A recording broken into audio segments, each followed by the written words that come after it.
Chiefs to make it 28-3. Arthur Blank loving it, up by 25. Toss to White. He's in! What a comeback!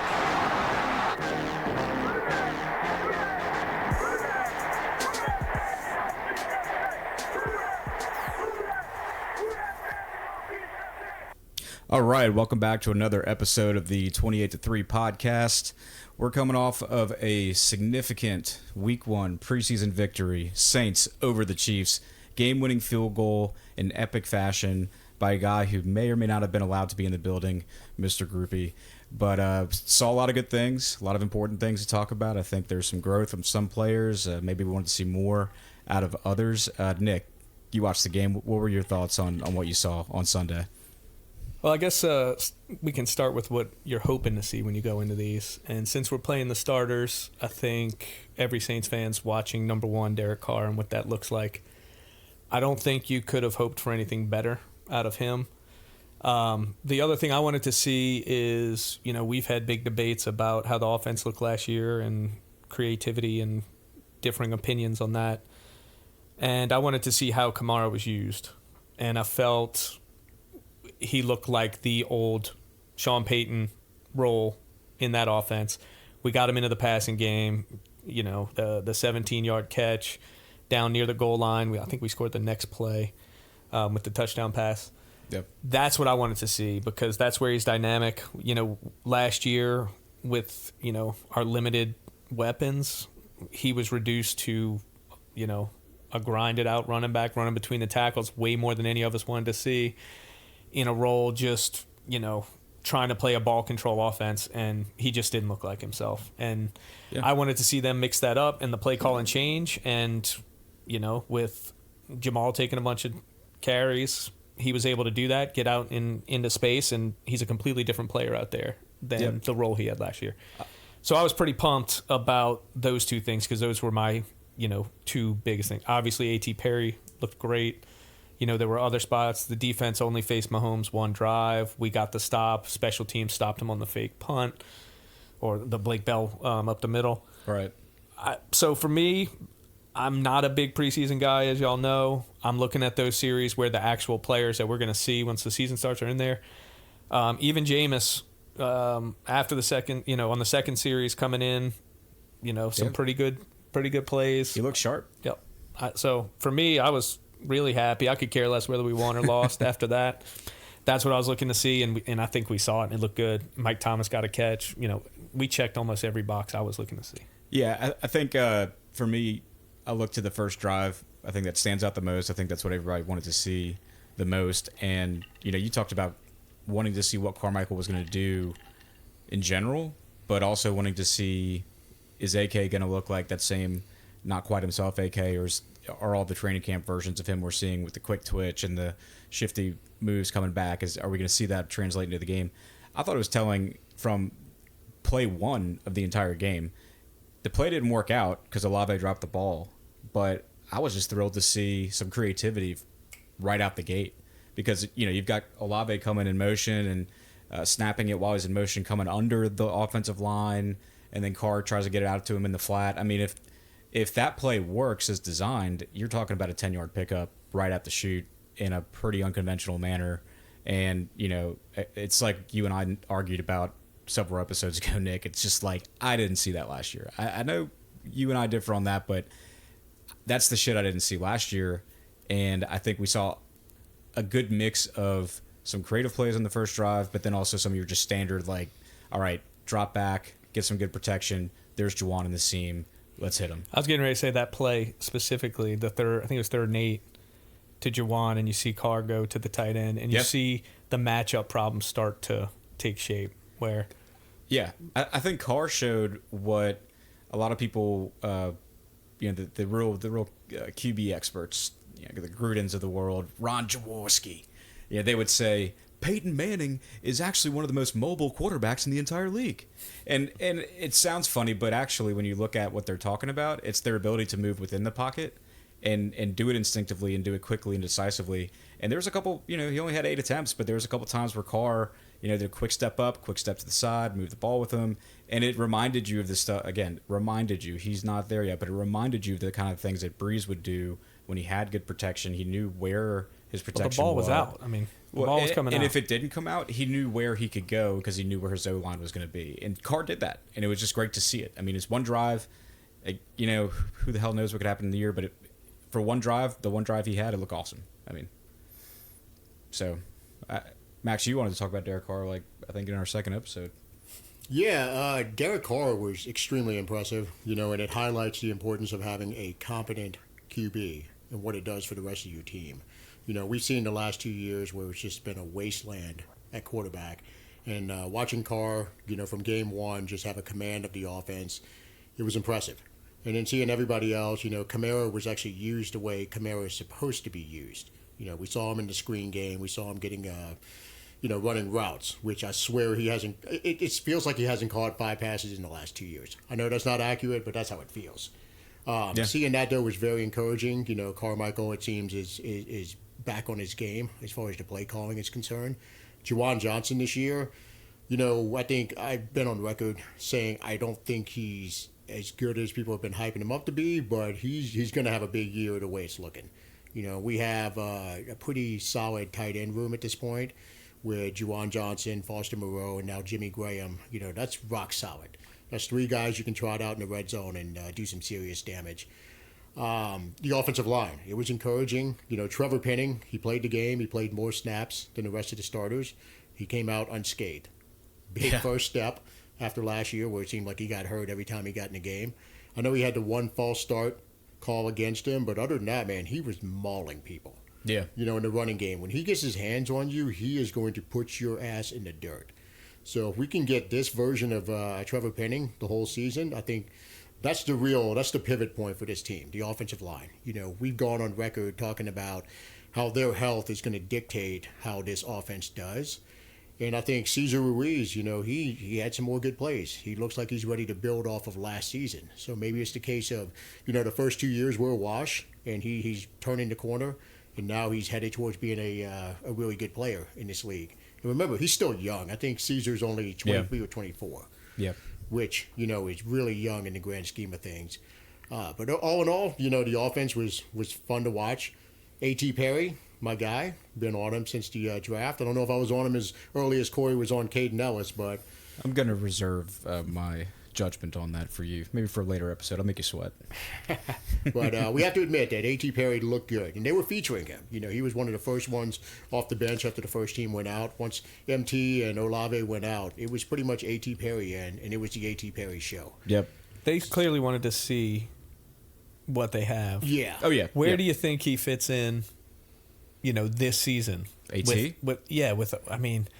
It's so crowded. It's tough, dude. For catching the ball. Traquan, by all accounts, is having a great camp, but he's hurt again. Yeah. I mean... You're still talking the 4 and 5 spot, though, with those two, right? I think Carmichael's proven... Should be. Let's see what Shaheed's injury is. If we've learned anything from Carmichael, he's not afraid to... when he had Mike Thomas, no one's replacing him. No one's getting catches from Mike Thomas or Olave last year. But if we've seen anything over the years, we get these no-name receivers come in out of nowhere. So it shows that I think after 1 and 2, I don't think Carmichael's necessarily concerned about what tier or string they fall under. He's thinking I've got this very specific game plan for this team, or I've got these very specific routes, and this route looks open against their personnel. And out of the 3 or 4 guys from, not including our number 1 guy, I think this guy's the best to do that route. And that guy might be wide receiver 5. And so I think it's going to be situational based on what I've seen from Carmichael. Now, a more traditional guy might be string 3, 4, 5. That's what you get. Go have fun. But I think Carmichael's more intuitive. Well, you know what? I'm going to circle back to what you said, and this is 7 or 8 episodes ago. I think it was the great debate about Pete Carmichael that you and Nick had. You said it yourself, Carmichael and Sean Payton used to cycle people in at such a rate, it didn't matter who was the quote-unquote starter, whether you were the number 1 and the number 2 wide receiver and you were the official starter of the game. It didn't matter because numbers 3, 4, and 5 were going to get cycled in on the 2nd, 3rd, and 4th play, and they were going to play a big role. Yeah, so, and I think that's what the real offensive genius in a Sean Payton offense or in hopefully a Pete Carmichael offense now is that, I think people think about it X's, literally X's and O's, and what routes can we run against this defense to get open? And so I'm saying we're not common fans, but I think people naturally just go to say, well, it's a 3 wide receiver set, your top 3 receivers or your first string is Mike or Olave in Max's case, and vice versa, and then your third is Shaheed. Okay, so that's going to be your 3 guys if there's only 3 receivers on the field. But the team you're playing against, there might be a defense where A.T. Perry matches up better against the guy that's going to be guarding him as the 3, and then maybe another team with like a slower, clunkier guy is a better matchup for us with Shaheed as 3. We're going back because I agree with y'all in the Peyton. I know we didn't answer your question. I was going to circle back to it. We can. I want to bring this up real quick when we're talking about Carmichael. In Peyton's office, it's exactly right. We were always throwing to people. It usually worked out. When it was Tommy Lee Lewis, it didn't. So what I'm saying is I don't think Carmichael lost that last year. I think those guys that when we cycled through in our good years caught the ball. Yeah. Meacham, Henderson, these secondary good players, don't get me wrong, they always caught it. It was bouncing off Taysom's face wide open in the seam. It was bouncing off his hands in the end zone. It was, Callaway popping one up in Arizona straight to the defense for a pick 6. You still have to have competent guys. That's true. And now this grouping looks beyond competent. It looks like it's an embarrassment of riches for us skill-wise. So go ahead and answer. Yeah, well, actually, I'm just going to expand on what you just said. And I know Corey and I were firmly opposed to your take on Carmichael's performance last year. But I'll be honest with you, man. The more I think about it, I'm coming around to the idea you just put out there. And I know you've been saying it for a while now. But, the talent level does matter. You and I have had this debate off radio, off camera, whatever you want to call it, for the last year and a half about Callaway, and I was adamant in that this guy was a number 3 at best or a number 4 or 5, and talent does matter. So I'm at the point now. It's a new season. I'll give Pete the benefit of the doubt going forward, because we just want this team to perform and win. So look, I think I'm kind of changing my tune on it. Talent does matter. We watched Sean Payton try to make chicken salad out of chicken shit at the skill position for so many years. And I think Dennis Allen, thank God, has taken the opposite approach, and he is trying to flood this team and the quarterback with weapons. You can't say he didn't react to what happened last year where they felt they were handcuffed offensively. They went crazy. They did. And said, right. We're not letting this happen again. We're going to have people that can make plays. We're not going to watch that again. Well, and that's to DA's credit. And, DA catches a lot of flack on social media. People wanted him fired. And I've dropped a comment a few times that, I don't think he's the guy to take us to the Super Bowl. But at the same point, I respect the hell out of what he is doing this offseason in particular by just bringing in talent after talent at all of these positions. Like he is coaching like a person who is coaching for their NFL career. Yeah, it's like college recruiting style free agent signings. Yeah, look, he's not fucking around. Yeah, he's doing what he's got to do, which is how you should coach. And you and I have gone to this about this tanking for players and all this stuff. Yeah. I always say if you have any chance, if you are a borderline playoff team, you try to make the playoff. Eli Manning won a Super Bowl 9-7, right? Yeah. Was it 9-7 this has happened. That's a wild card team. Right, as a wild card team. Yeah. If you can get in there, you do it. So you should always be pushing to win. And, regardless of salary cap and the people who get all upset about that, doesn't matter. As long as you have a path to victory. If you don't have a quarterback, you don't have a path to victory. If you're rebuilding, I'm fine with it.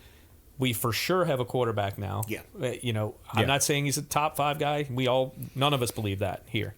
He is good enough to... He's not a top 5 guy. No. I was about to say, he's going to put up production of a top 10 guy, absolutely. Yeah, he could. But no one thinks he's Burrow or Mahomes or that tier. But he doesn't need to be for us to be successful. That's some good smoke for the season preview episode, maybe. I don't think that's a hot take to say he's going to put up top 10 I think I said it on another episode. production. He's going to be top 10 in yards and touchdowns. I mean, like whether he's top 5 guy. Is like He's not a top 5 guy. Stat wise, could he put up a fifth in the NFL year? Sure, I think that's Absolutely. possible.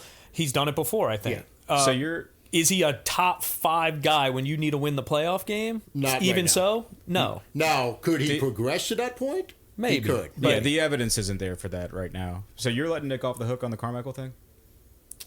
I am. I am going to let him off the hook. You were the one that planted your flag, and we're going at it. Yeah. We got was. real passionate, which was. we've done many times, but Look, I think Najee it got a said- little twisted in me saying Carmichael did a good job versus you can't judge Carmichael. All I was saying is you can't judge him with what he had that season.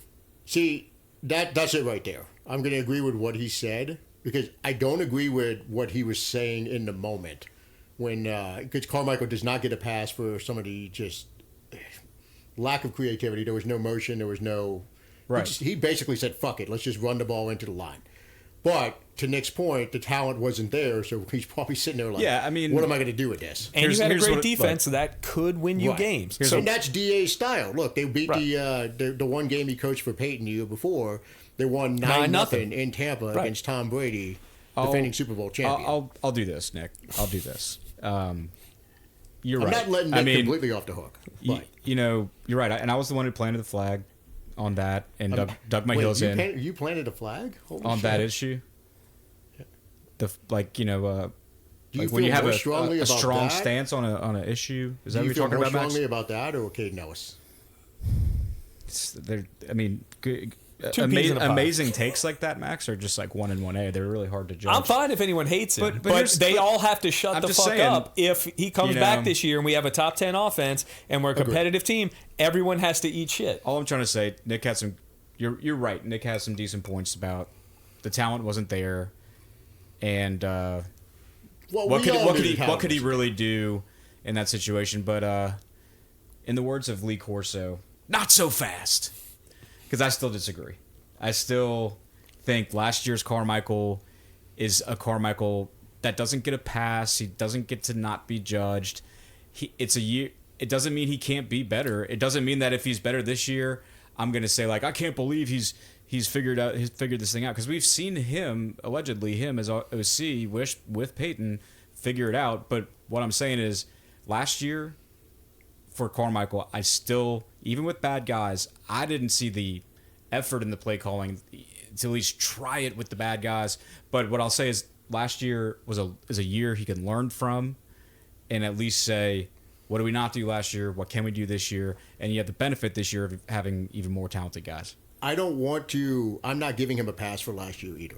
But I am saying I am willing to meet more in the middle on this. Okay. Because it's life. People improve. No matter what walk of life it's in, or just in general, like people can get better at whatever it is they're doing. So there is a world where Dennis Allen said, his deficiencies, he learns to improve them and get and not fall victim to doing the same thing over and over again. Same thing for Carmichael. Yeah, because And I it's don't the same thing think with players. Like you see players, Cesar Ruiz being a prime example. For the first 2 years, he was a waste of space. Mm-hmm. Year 3, he turned the corner and he was a solid player. Year 4, it looks like he's turning the corner a little bit more and might even be, a possible Pro Bowler. yeah. To and be clear, I am giving the entire coaching staff a pass.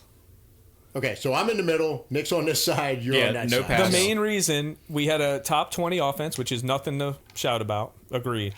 The injuries were absolutely insane, especially on offense. All of years our in a best row. players missed games. Every single one of them missed games. Yeah. Dalton performed in the PFF grades in the top 12 under Carmichael.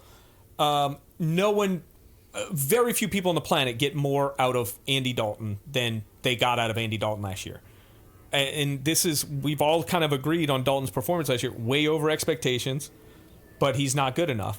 Yeah. But they got enough out of him where if the players make a handful of plays, we make the playoffs with that many players injured, which is crazy to me because Thomas missed most of the season. Lattimore missed most of the season. Cam even missed a game because of COVID. All the offensive line had injury stints out. We were shuffling that around all year long. Olave missed games. Who else? Kamara missed a couple games. Yeah. It was like we could never get everyone on the field at any point in the whole season, and we were just hanging in. We were boring as hell to watch. It was awful to watch. There's no doubt about it. But we were in every game somehow. Yeah. Dalton was, by all accounts, a top 20 quarterback when he was supposed to be a backup. Yeah. I can't say it was a coach's fault in that scenario. The somehow is the defense. That's the somehow of why we were in games. Correct. Look, the defense, the first Half even was not great. man. But I agree with you. And if you have that, in my opinion, that's how you try and win games. Because you don't have it on the other side of the ball. We didn't have it. Dude, it was ugly. There was our best player, like we said, Taysom. Yeah. Just those two plays of Taysom may have both cost us those games. Yeah, the only concession I'll make is that, I mean, newsflash, I'm not an offensive coordinator in the NFL. None of us are. Right. We should be, though. We All don't three really of us know probably. what his ability or, availability or capability is to even make the calls that I wanted to see make, to even bring out the varying formations that I say I didn't see last year. I'm going to say he this. may not have. He just look point blank. To your point, it's possible that the guys he was left with after you got Thomas out, Olave out, and I think we even had some other receivers out, and then with AK being banged up and not having deep running backs. Look, it's possible that the guys that were rolling out on the active 53 didn't know the playbook well enough to where it's more of a risk to call the complicated play than That's it where is I'm at. to call the vanilla play. That's possible. I just wanted to see him try it. I don't hear think you, so. but you're in a playoff race, and if they run a double reverse, as bad as we bomb were. it to Callaway off of his shoulder pad, intercepted, we lose the game. You're throwing your remote through the But then he'd be TV. just like What Sean- is Carmichael doing? That's Callaway. That's not Michael It'd be Thomas. just like Sean Payton, having Thomas Morstead throw it and shit like that. But no, look, it's a good debate. I'll say this. All right, so the episode where, for people who are kind of newer to the pod, or if you're listening to this, it's episode 7, where Nick and I went bonkers on Carmichael. So that's the beginning point of this. I think to put a cap on it, at least we saw signs on Sunday, the beginning signs again. A lot more to learn about this team between now and the regular season. But we saw signs of what they can do, like you said, Nick, with the right guys. Y'all both agree it looked like a Peyton offense. Yeah, absolutely. And like we all agree, it started with the QB. Yeah, I mean, and 100%. even when Jameis came in there, I will say. I was getting there. I will say this: we had production when Jameis came in there, but I think what you saw play by play, because I mean his stats really, if you looked at his stats alone and didn't watch the game, you would say, oh well, no interceptions, 11 to 13, decent yardage, touchdown. It's the perfect example But of how stats don't tell the whole story. Exactly, and if you watched Jameis, you saw the exact reasons for whether He or took not you two or think three whether or not sacks. you think he's an NFL backup. And the You throws saw the weren't reason why he's not our perfect. starter, because he held on to the ball a lot, like way too long. He wasn't decisive like Yeah, Paul was. he's not a starter, and it's clearly just it's put out there when you watch him play in this game, and he takes 2 unnecessary sacks where Yeah. there's a wide open guy he can throw it to, Right. and he holds onto the ball and takes a sack. Max will remember this. Right when we signed it, Max was always a fan because Max was a Florida State fan. They Yeah. won a national title. He's always, been a fan of Jameis. And when we signed him, Max is like, it's worth the risk. It's worth the risk. And I was like, it is, because we didn't pay anything for him. We also Absolutely had worth the no risk. other options. Right. And I mean, for the NFL minimum with Sean Payton, who knows, Yeah. right? But I said the problem is he does not play Payton football. Right. He holds it. He's always looking downfield when everything's in front of him, and he doesn't see what's right in front of him. I loved seeing his deep bombs in the Packers game, or all those deep passes he had to Shaheed. Just beautiful to watch. But that's like 2 plays a game max. Right. Exactly. So, exactly. It's just not a sustainable style of play from a starting quarterback in the NFL. It's fun when like your starter gets hurt and he comes in, Ryan Fitzpatrick style, and just goes bombs away for 2 games. Or it's fun when you have like a Derrick Henry type of offense, and it's a play action. Right, He gets to throw right. deep all the time. There's no pressure on him. The offense runs through the run game. Yeah. Where like Trent Dilfer winning a Super Bowl with Baltimore, Yeah. or where it's not dependent on him. But our offense in the last 20 years has been very dependent on the quarterback. It's a quarterback-driven offense, and the biggest thing is like no one who looks at the box score from this game on Sunday and says, "Oh, Jameis had a good game." He did not have a good game. He did. He had the one pass that ended up being a touchdown, and you take was not that a perfect away, pass either. It was a good play by AT. That's the play you're talking Yeah, about. that was one turning where- his body. Yeah. Not a bad pass, Not a but it bad was pass, not a but- perfect pass. And you bring up a good point about A.T. Perry. real quick is that the best thing about him, not only was it 6 catches, and the yardage was good, touchdown was good, 6 targets, 6 catches on 6 targets. Yeah. That was for a rookie in his first game against. I mean, Second team, but like but there were other guys. I mean, there were the only guys who didn't whose catches were the same amount as their targets. I think only had like 2. Yeah, catches and that's when the you biggest thing. You could tell, great. and I think Nick said this earlier. They put Perry out there, and they were featuring him early on. Right. You know, not with the starters, but that next wave. Yeah. To kind of see what he had and what he would put on tape. You know, you look at it. James Washington, who's been in the league for about 5 or 6 years now. High round pick. He had 2 drops. I want to say, or 2 targets that were not even. I think one of them was the interception that Hainer threw. You know, the other one, Brian Edwards. He didn't look great either. They had him in the late third, early fourth quarter, and they were still trying to see what he had. Edwards had one good catch where it was a concentration catch and it was a hands catch where he was kind of falling backwards. The guy interfered. They called DPI on the play, and he still caught the ball from Hainer. But other than that flash, it was kind of hard to tell. The fact that he was in the fourth quarter, it's not bode well for his chances. It's not good for a guy of his experience. Look, if I had to handicap it right now, so Olave, Michael Thomas, obviously they're your 1A, 1B in whatever order. Rashid Shaheed. We know your order, Max. It's Traquan Smith. Shaheed at the Smith, which, everybody's going to be upset about it. Traquan's going to make the team at this point. He is a very complete To be fair, he blocker. probably should make the team. Well, as the 4, he should make the team because he's a great blocker. Right, or even the 5, because he's been here that long. Well, if he's a 5, absolutely, he can stay on the team. And why wouldn't he beat out Brian Edwards, who's not outperforming him, or Now, I'm James going to tell Washington? you who does not need to make the fucking team, and I don't care that he had a touchdown on Sunday, is Keith Kirkwood. Because that motherfucker cannot catch. So how many are we keeping? 5. 6. 5, maybe right? 6. Yeah. So none of them make So it. you got MT, Olave, Shaheed, probably Traquan at this point. So you got 1 or 2 left. No. You gotta think Perry, AT's You're making the team. Olave, Thomas, Shaheed, Traquan, and AT. That's your 5. Dude, right now there's gonna be all the 6. quote unquote analysts, all the reporters are saying that Kirkwood would be on the team right now Over who? That's what I'm asking. over everybody else. Well, No. Over who? Of Over that AT 5. Perry, over Who's Not not, over over AT? AT? No way That's they're what- cutting AT.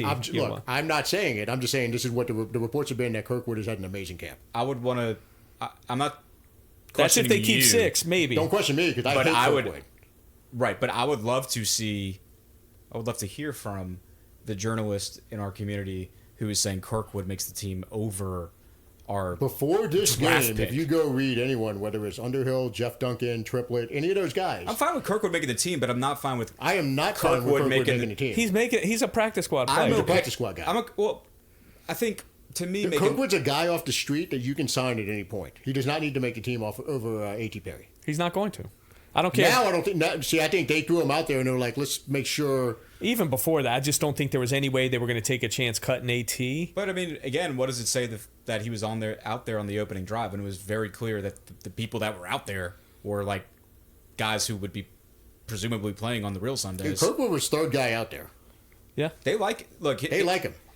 and he's one of the carryovers that He's Peyton the Peyton cadet liked. of the wide receivers. That motherfucker Well, keeps coming back. we always had one of those in the Peyton. It was Brandon Coleman. It was the tall. But Kirkwood originated with Peyton, did he not? Yeah. his He last did. year. Coleman could block though. Yeah. No, Kirkwood was around before that. Yeah. Coleman could block, which was a very I always redeeming liked quality. Coleman. I like Coleman. I still follow him on Instagram. He's into like yoga and shit now. I'm not going to go that far, but I do. Man. He's an enjoyable That year he follow, had like yeah. 19 catches and 3 fumbles. I was out on Coleman. He just needed more well, time. Coleman was, for what he was and where we got him, Great being an frame, undrafted dude. free agent, Coleman Like, was fine. great size and man. Breeze Well, would hold on, always but- throw but- those fades and they'd never be complete. We probably talked about it. We talked about the Coleman, offense. Coleman too much. He could block. We talked about the offense plenty. Let's move on to the defense. And Corey, do you have any takes about the defense? I know you were at the game Sunday. Yeah. So what do you have as far as the defense is concerned? Who did you like performance-wise, and then who did you want to see more from? You know who? The guy that jumps into my mind, I thought he was pretty active with Demario being out, was Nephew Sewell. Yes. I thought he had a high motor. He played sound. He played within himself. He laid somebody out. I don't remember who he it was. showed up on special teams. Yeah. Look, he doesn't. When you look at, I mean, it's modern day football. These linebackers are wearing whatever the fuck number they want to wear. So when you see a 45 out there who's a tad bit undersized, you're kind of like, yeah. Same thing with Warner. Like, who's the white dude wearing 20? That I love it though. I but, love that. But he's Warner wearing has 20. proven himself, obviously. But no, I like Sewell. A lot. Hell, God, Colin Saunders had an amazing game. You know, you got to think he's playing with a little bit more extra juice because he's playing against his old team. But it was the way that he closed out plays for me on defense that we didn't quite see last time. So Colin, Nephi Sewell, look, you know who had a couple good plays? I said he could be a dark horse that we've been dogging. Marcus May. He was in the right spots. If you go back and watch the tape, he had there's one PBU. They kept him in a little bit longer. He was actually playing with the second team at one point, but I think they just wanted to get more reps out of him. Smoke Monday also seemed to be always around the ball. He had one whiff where he should have wrapped up and he went for a layout. I was upset about that one. He would have smoked because that one was coming. I was angled looking at him right down. He's got to go for the breakup there instead of the or just chest up, tackle him and wrap him up. He went for the head ducking, the cool kid move. And it missed, but he could have smoked him. No pun intended. But if he had just kept his eyes up, you had me with the first two. Agree completely on Sewell. You know, both of his brothers were high draft picks, and they're the bigger physical freaks of the family. He's a little bit undersized, but was I think a 4-year starter in college. By all accounts, I think he's third man up right now after Warner and Davis. Well, he started. Yeah, so with Davis out, he looks like he's gonna as of right now should make the team with no problem. Colin Saunders, agree completely. Hell of a game. I think he's going to be a great addition. He's definitely slimmed down from last year, so he's even more athletic and explosive than he has been. Very vocal about that too. You kind of lose me on Marcus May, but it is what you know it is. me. I'm looking for the. I wasn't expecting 100% from you, so you got me at 2/3 of the way. So no, I can't.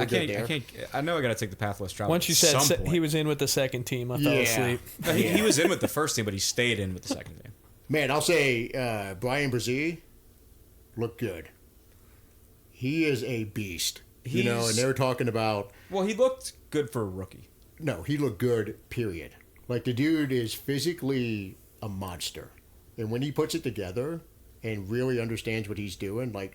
Well, that's the kicker for me. I mean, I think here's the deal. Nick and I both have been on record saying that Brzee is going to be in the starting lineup in week 1. Yeah, will be. There's no world where he isn't playing the primary. It's like we go back to defensive tackle. I think the two guys that line up for play 1 are Shepard and Saunders, but he's going to be in that main rotation. I'm going to go ahead and say Brzee plays more snaps than both of them. I think so too. No question. Well, I mean, Colin might not be able to handle as many snaps. Colin Saunders talked about how he was comping Brzee to Chris Jones from a physical ability standpoint. Look, that's about as high of a praise as you can get. Because Chris Jones is an absolute fucking monster. He's sitting at home right now, though. Well, yeah, because he's got other issues. But I will agree with your Sewell take. Colin Saunders, Brzee. The one that disappointed me was Foskey. And watching the game, you probably weren't able to see it as much since you were at the game, but watching it on TV. I went back and watched on TV. That's the thing. Foskey was non-existent. Yeah. Like, not getting a push at all, getting engulfed on every pass rush. Really, he didn't flash at any point. Now, on the flip side, Jordan Howden, the safety. My guy. I don't know if you... I don't remember you saying he was your guy when you drafted him. Just like Caden?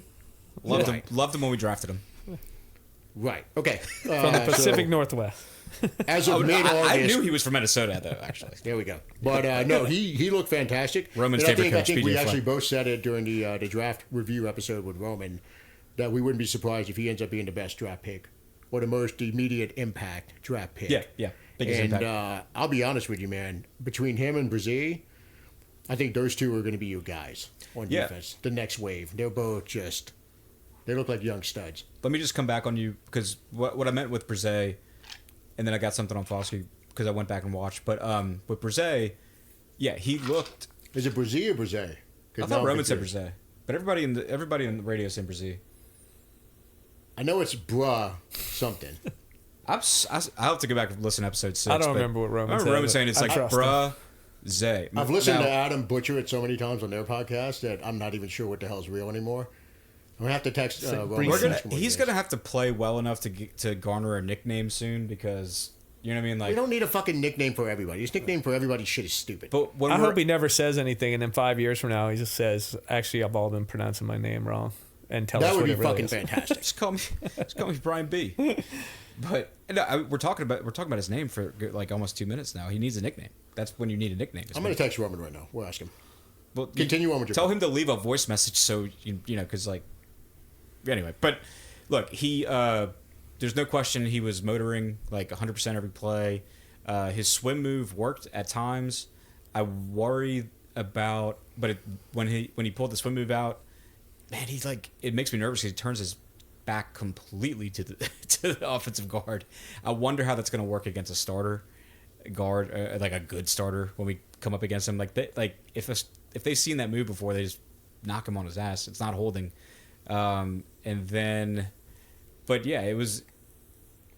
You can see the potential for sure. He's super quick off the line.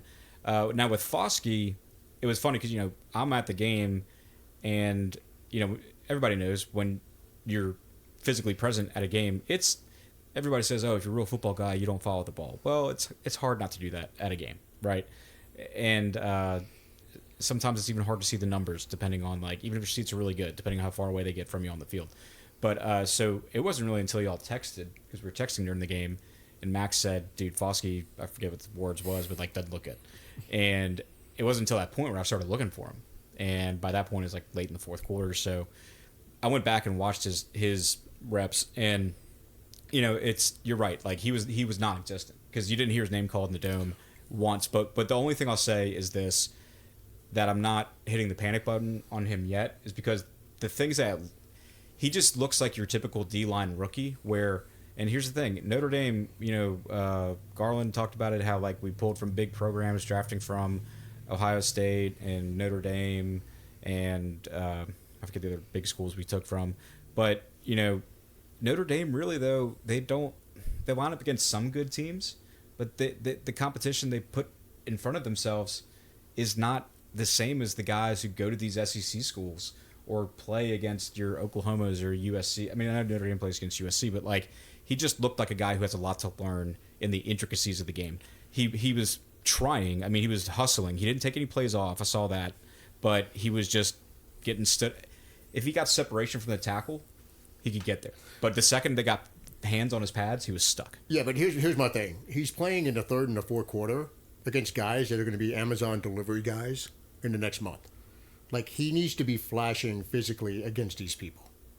I don't like. I understand completely. There's a learning curve for every rookie that comes in. And look, Jake Haener ran into that learning curve wall head on. Right. You know, but the reality is, show some flashes, man. Because physically, he is far superior to the people who are in the game in the third and the fourth quarter.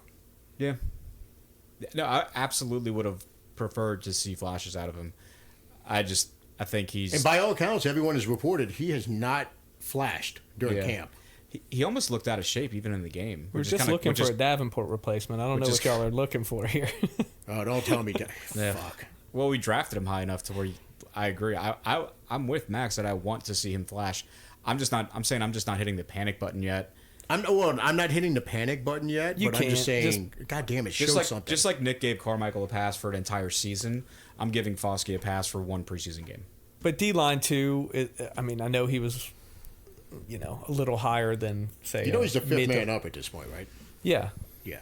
But, you know, like Hendrickson's a good example. You watched every year. At the beginning, you're like, eh. Then it looked like he was getting his feet. Even though he wasn't making plays, you just started to see... It can take a little while at that position, especially for not the premium guys in the draft. It's. I'm not not that common. concerned about it, but he's a premium guy, bro. He's a high second-round pick. I know, but it's there's enough. It's not guys, an elite guy. Henderson's a third or a fourth. You know, it's just rounder in the draft. So well, I think we have the fortune of not having. We also drafted him too high, in my opinion. Could be that. I mean, but we also have the fortune of not having to depend on him. You know, we have enough guys in front of him. Hold on. I want to argue this point. To insulate us. You say that. We hope we do. But the reality is we have Cam Jordan, and we got two question marks on the other side. Like, Carl Granderson has improved year by year, but he's still he's not a. I mean, you don't know that he's even going to be the starter. You know, Peyton Turner has been a huge disappointment, and you got to think the coaching staff wants Peyton Turner at this point to win that starting job across from Cam Jordan. So the reality is, we fucking need whoever to step up. Whether it's Foskey, whether it's Peyton Turner, whether We it's need Carl one of them Granderson. to But it's step not like up he's there. our front line guy. He's the fourth guy up at best. But Probably fifth. I think the hope when they drafted him was, oh, well, fuck, maybe he pushes Turner off the roster. Maybe he pushes Granderson to the second or the That may have third been spot. the hope, but I mean, practically speaking, I think the other benefit of drafting him is that if the other guys all play to their potential, like if Turner does feel pushed, and I thought Turner No, actually one looked of them pretty has decent, to make a big leap if we're going to be. you know, then there's And that's room- not a certainty. There's No. room for him to learn. Granderson's gotten better every year, Yeah. but albeit small steps. He has gotten better every year, in my opinion. Yeah, he has. Either he needs to finally make that big jump, or Turner has to be a first-round pick this year. And Turner doesn't look like a first round No, pick. he never has. He's never looked close to it. Also, another overdrafted player. We talked, we Yeah. were all upset about where we drafted him. Not necessarily that we did draft him, but where we drafted him. I know some people had him that high, but most did not. Yeah. Turner had some flashes during the game. Physically- Turner had one flash, and it was in the Raiders game. He had 2 sacks. That was his flash for 2 No, years. I mean this past game, the preseason game. That's, He got behind the line a couple times. by all accounts, everybody's talked about him being a disappointment in this game. That's fine. I'm just saying. I'm what just I saw. saying, I don't think anybody would say he had any flashes in this game. I mean, you can have 1 or 2 flashes and still be overall a disappointment based on the You're the amount of first person I've snaps. heard say that Turner had a flash in this We game. need someone That's from fine. a pass rush perspective Then hey, hurry out of first. that group to become a 10-sack guy. Cam is no longer a 10-sack guy.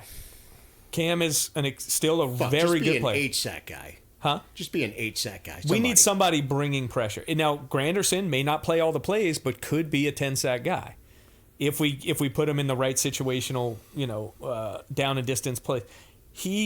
I see the way he rushes the passer as the guy has the best chance of that. One guy right now. that showed up a couple times behind the line that I've dogged was Zach Bond Uh-oh. on Watch out. Sunday. Now, Oh, he- wait. The same... The guy we said the that was a pass rusher? Come on. The same Zach Bond that you Figured I'd throw were this up there standing for on y'all. a soapbox about... Well, hold on. Give us a recap of what you said about Zach Bond a few episodes ago. in so many words that I just didn't see it. Okay. And look, again, like we all say it at various times, I'm happy to be proven wrong. Now, He could be a situational pass rusher that could and get that's the something thing. done, for sure. He can do what Caden Ellis did. It's just a matter of... if he is purely restricted to being a situational pass rusher, I'm not totally against that, but there was a play where he got completely smoked on the first defensive series for us where his guy was Clyde Edwards-Helaire, and it wasn't even close. I don't think that's his forte. But no, it's like should never happen. Like if I'm fine with Bond being out there for like your true old school traditional Sam pass rushing, but like if there's gonna be a chance of a guy slipping out of the backfield, or if maybe they just don't scout him the same and they don't do the same kind of process as they do in the preseason as they do regular season game. But like if the other team has a Clyde Edwards-Helaire, like there should never be a situation where Bond is in a Right, position I to be think you one gotta on one. be- Like you got to gameplay better than that. You got to be a And- little more upset with the play call in that case than Zach because Bond not when- being able to cover. because Clyde it Edwards. was just it was terrible. It was like He looked good, by the way, just on a complete looked like a- offshoot. Given that Bond was a It looked- college defensive end and Right. had over 10 sacks in college Yeah. his senior year, He's not gonna he guard should be running rushing the backs. pass. yeah, let him play to his strengths. It looked like a bear chasing after a chicken. Yeah, that's with what it's that gonna flat be. route. It was terrible. All right, so public service announcement, just to clear it up for anyone listening at home and for the three of us here. It's Brian Brazee. Brazee, Brazee. not Brazee. Not Brazee. Brazee. All right, So cool. Good to know. That's what Roman just said. He just texted me and said it's Brian Brazee. Look at that, a live text from Roman. Look, we fixed during it. the pod. So we now We should know open up- we we can, should we can open up a pass it on call-in- to like a other call-in line. podcasters and other people online who don't know how to say it. Brazee. We haven't quite mastered the call-in ability yet, but otherwise we just had to patch in. Like, hey, what's up, dude? We should do that at some point. Yeah, we'll get there. But you know what? Let's segue Still- to the still signings. preseason. So we have Jalen Smith, former All-Pro with the Dallas Cowboys. Yep. And then also Darrell Williams, running back. And now these are confirmed signings, not expected to sign. Yeah, no emergency pod where we shove our foot in our mouth and spend 30 minutes talking about it. Our tweet was, I tweeted like we had signed him. But I didn't say did. It was fine, though. It was fine. I used the word could in there. You did. You got to leave a safety net. But no, I mean, look, I like, it's kind of like we just said. Like, I like what Dennis Allen's doing, identifying needs as they come up and doing something about it, and not waiting necessarily too long to do it. I think, if you can't get one former Chiefs running back, why not sign another former Chiefs running back, right? And Darrell Williams is another former Chiefs running back who has shown the ability to work in a complicated offense like Andy Reid's, to run. He's a hard runner. He can catch. He catches well out of the backfield for his size. Who knows what kind of shape he's in or how that's going to translate. Well, but I got to say, I like that signing. I mean, just not, at this point. Well, here's the question for you. And I'm going to pose this to Nick.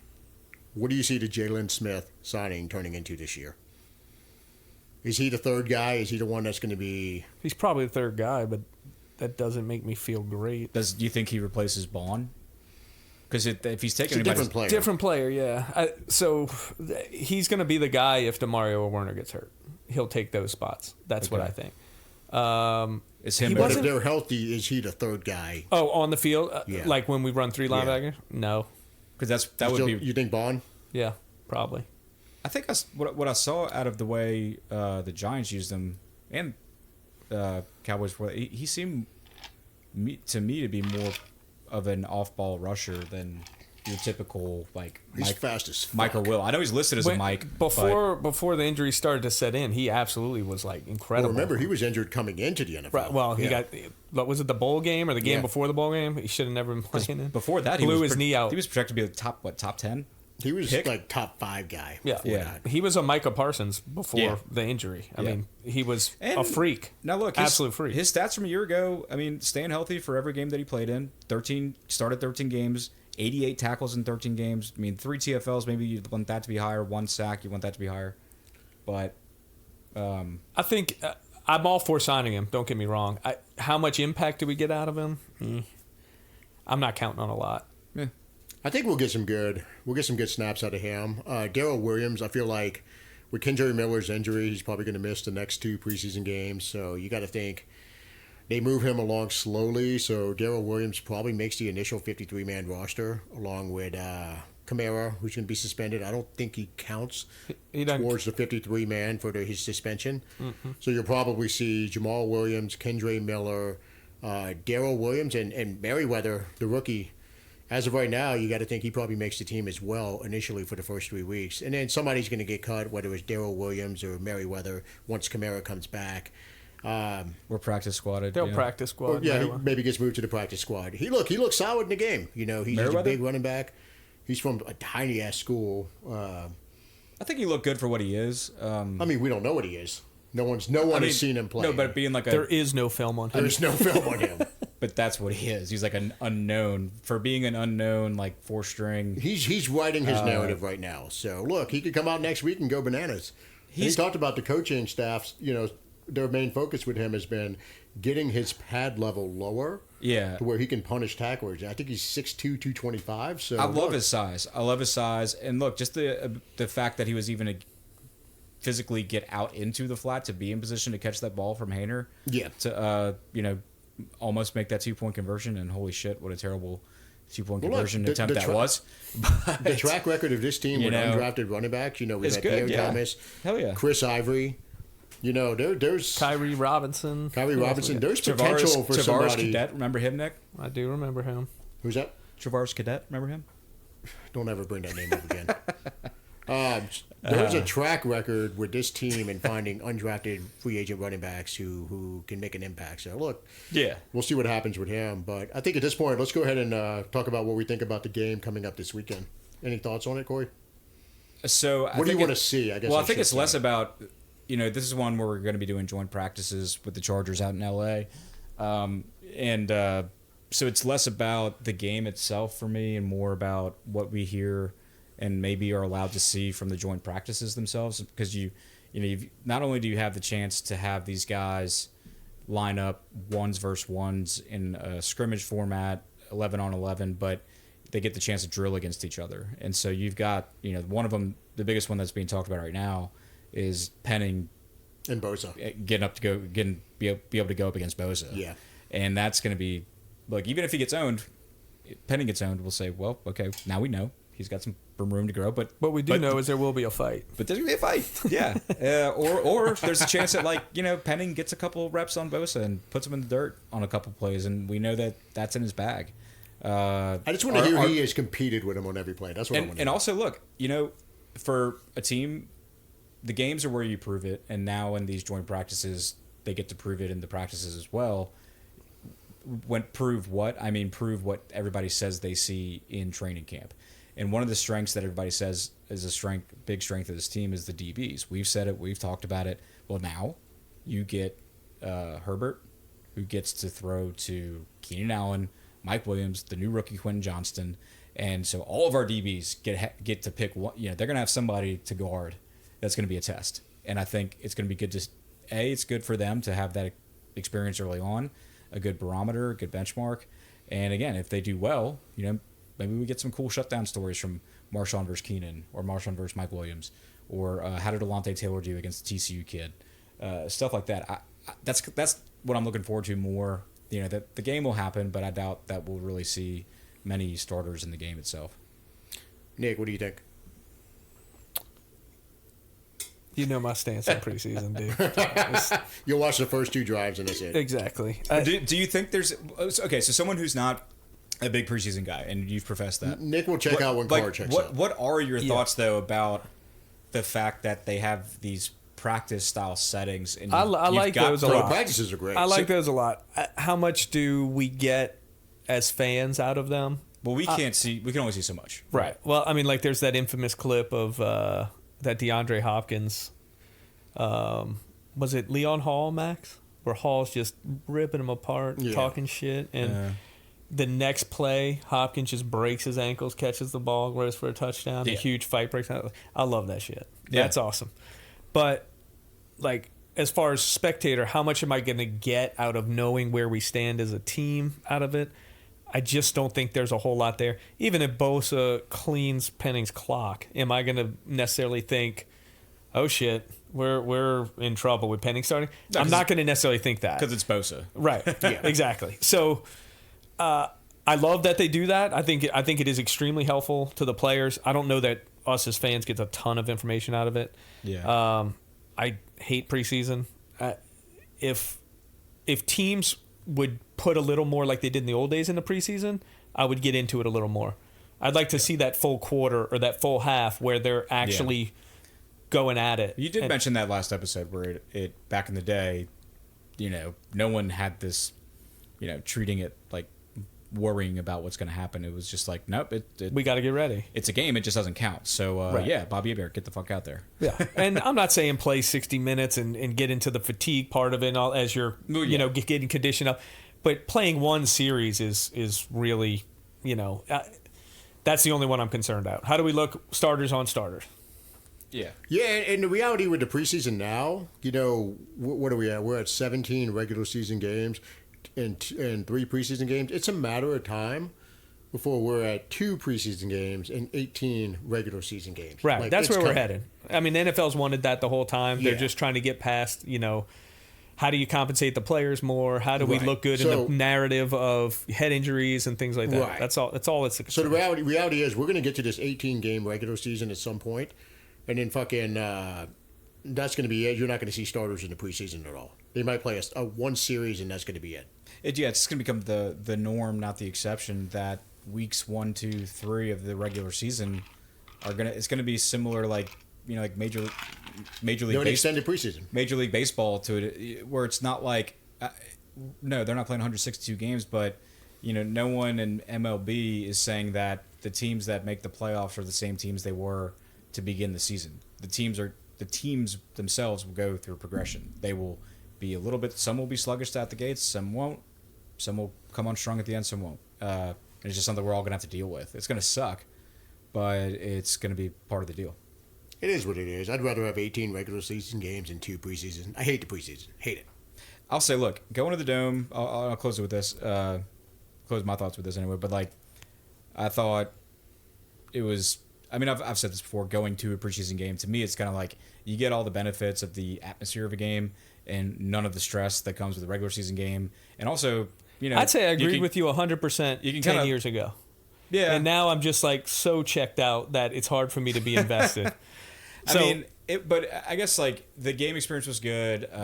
You know, went with my brother and sister-in-law. Got some club level 300 club level tickets for like $50. No big deal, and got to see the new club level renovations and stuff like that. They've still got some kinks to work out, but you know, it looks a hell of a lot different. And yeah, I'd say overall that everything's good. But the dome was packed to begin because I think everybody wanted, whether you're a season ticket holder or bought tickets on the cheap like me, everybody wanted to see Carr versus Mahomes to begin, see everything new. So that part was fun. You could see the intro and all that good shit. But hey, look, stayed to the end. Got to see a game winner. Got to see Jake Haener and all of his comeback leading glory, even though he looked like a little shit when he first came in. The INT was cool. It's fun, but Yeah. what do you know about the team from that? Not much. Yeah, I'm with Nick on this one. I don't give a flying fuck about going to a preseason game. I like to watch them on TV so I can see the guys who are going to be UPS drivers. Corey, in when the all next our couple kids are months. older, it'll be fun to take the kids to those games. Well, so There you go. my ex actually took the twins, and I went over and saw them for a little bit. Okay, So, it was so there you go. their you first go. game, watched the quarter. That's a with great them. environment for that. For They young had fun. kids. It was their It's first. more of a social experiment than it is. It was their an first actual- game, and they're actually getting pretty good. They were saying, "Boo, Chiefses!" Like that's good. That's good. Yeah. One of them said they're horrible. It's like, well, they did win the Super Bowl, so we have things to learn. But yeah, they were cute. It was awesome. But you know, like, hey, we saw some good things, saw some bad things in the game, but it's preseason, Yeah. and Derek yeah. Carr had a good start. I think we can leave it on that. That's what we were hoping to see. That was it. That's the biggest thing. And, you know, honestly, let's go ahead and leave it at that. And we'll go ahead and recap next week's game on the next episode. Yeah, next week we'll be talking about what we saw in the game, but hopefully we'll have some, you know, more juicy information coming from the joint practices we can talk about, and you know, anything else that comes up during the week. So until that time, thanks again for listening to another episode of the 28-3 podcast. What a comeback!